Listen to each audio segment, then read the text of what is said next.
ایک دفعہ کا ذکر ہے کہ ایک گاؤں میں ایک چھوٹا لڑکا رہتا تھا جس کا نام علی تھا۔ علی کو قدرت اور جنگل کی زندگی سے بے حد محبت تھی۔ اپنے گاؤں کے قریبی جنگل میں جاتا اور وہاں کے جانوروں، پرندوں اور درختوں کو دیکھ کر خوش ہوتا رہتا۔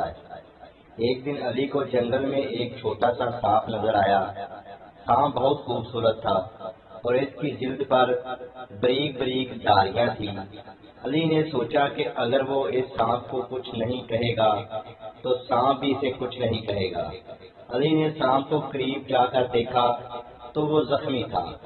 علی کا دل سانپ کی حالت دیکھ کر نرم ہو گیا۔ اس نے سوچا کہ سانپ بھی اللہ کی مخلوق ہے اور ہمیں ہر جاندار کی مدد کرنی چاہیے۔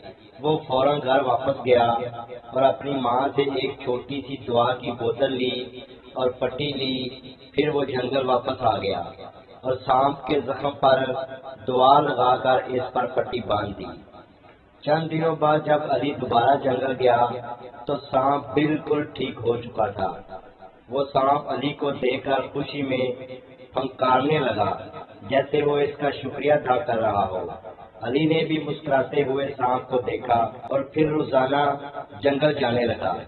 وقت گزرنے کے ساتھ ساتھ علی اور سانپ کے درمیان ایک انوکھا رشتہ قائم ہو گیا۔ سانپ ہمیشہ علی کے ساتھ رہتا اور اس کی حفاظت کرتا۔ اگر علی کو کبھی کوئی مشکل پیش آتی تو سانپ فوراً اس کی مدد کو پہنچتا۔ ایک دن گاؤں کے لوگ جنگل میں گئے اور ایک خطرناک درندہ ان پر حملہ کرنے لگا۔ علی اور اس کا سانپ موقع پر موجود تھے۔ سانپ نے فوراً آگے بڑھ کر درندے کو ڈرا دیا اور گاؤں والوں کو بچا لیا۔